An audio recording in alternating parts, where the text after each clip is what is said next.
Sophie Durocher. Divertissante. Elle sait comment se donner en spectacle pour vous offrir la meilleure représentation. Alors, vous êtes sûrement au courant pour souligner d'une façon originale et imaginative la Journée internationale des droits de la femme qui avait donc lieu le 8 mars.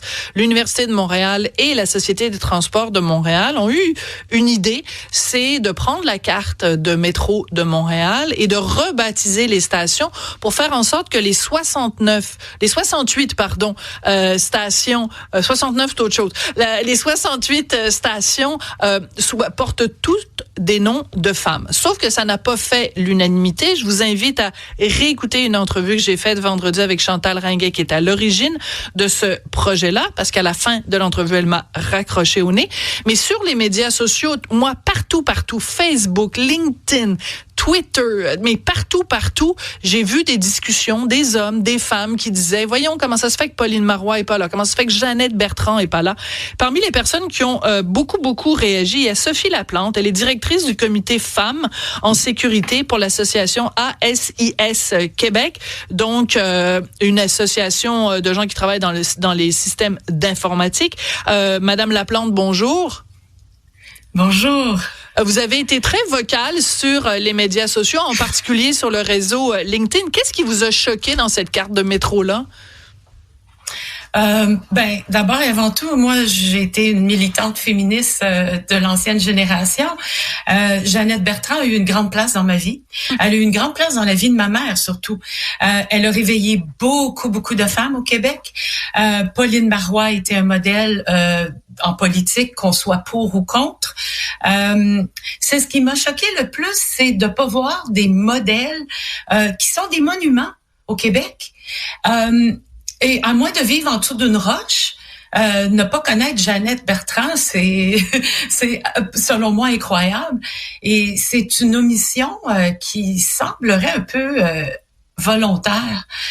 J'ai remarqué aussi après qu'il y avait plus que d'autres ces deux noms-là qui manquaient. Et ce que j'ai remarqué, c'est qu'il y a un dénominateur commun à ces femmes-là. C'était des femmes militantes très actives et très vocales.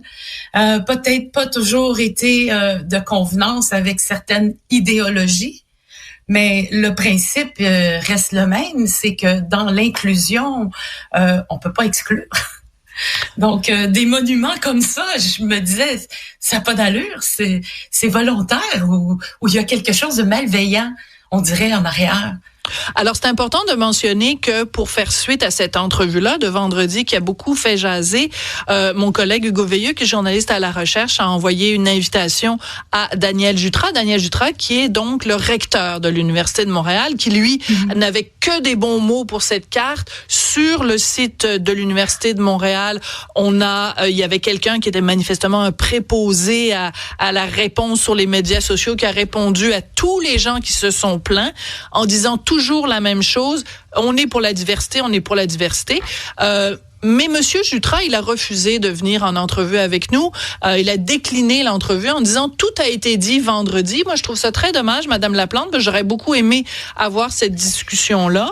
Qu'est-ce que vous pensez de ça? L'Université de Montréal met de l'avant cette initiative, mais quand vient le temps de réagir parce que ça crée une controverse, là, tout d'un coup, tout le monde est aux abonnés absents. C'est intéressant. Est-ce que la personne qui a initié ce projet-là, c'est un homme ou une femme? C'est une femme. OK.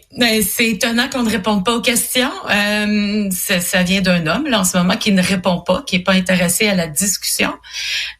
Moi, ce qui m'inquiète dans ça, c'est qu'on ne donne plus la place à une majorité. Parce que, à ce que je peux voir, c'est qu'il y a une grande majorité de gens qui sont pas contents de cette map-là. Et on ne répond pas à ça. Le meilleur exemple, c'est qu'on vous a raccroché au nez vendredi. Et ça m'a énormément surpris qu'elle fasse ça, cette dame-là. Mais son langage corporel était très évident que c'était une chose à s'attendre. Oui. Parce qu'elle n'était pas intéressée à discuter profondément. Vous, en tant que directrice du comité Femmes en sécurité pour l'association ASIS Québec, donc on s'entend que c'est un domaine majoritairement masculin, donc pour les femmes dans ce domaine-là. Pourquoi c'est important justement dans votre domaine et dans d'autres de reconnaître la place de pionnière? Parce que dans votre domaine aussi, il y a eu des femmes qui ont été la première femme à faire ci, la première femme à faire ça. Pourquoi c'est important de reconnaître les pionnières? En fait, je pourrais me calculer comme une pionnière dans mon domaine. Oui. Ça fait plus de 30 ans que je suis dans le domaine et il y avait très peu d'hommes à l'époque. Et justement, c'est étrange parce qu'à cette époque-là, Jeannette Bertrand était une figure de pro pour moi importante. Et je trouve que de pas reconnaître des gens basés sur une certaine... On dirait que c'est par rapport à l'idéologie qu'on les a exclus, qu'on n'était pas d'accord avec certaines de leurs actions passées.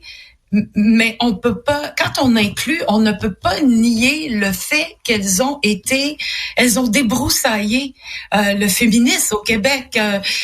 Et pour moi, et je peux pas comparer comme un type d'événement, mais si on prend un événement où on parle des droits des Noirs et qu'on oublie de parler de MLK, Martin Luther King. Ça dit quoi?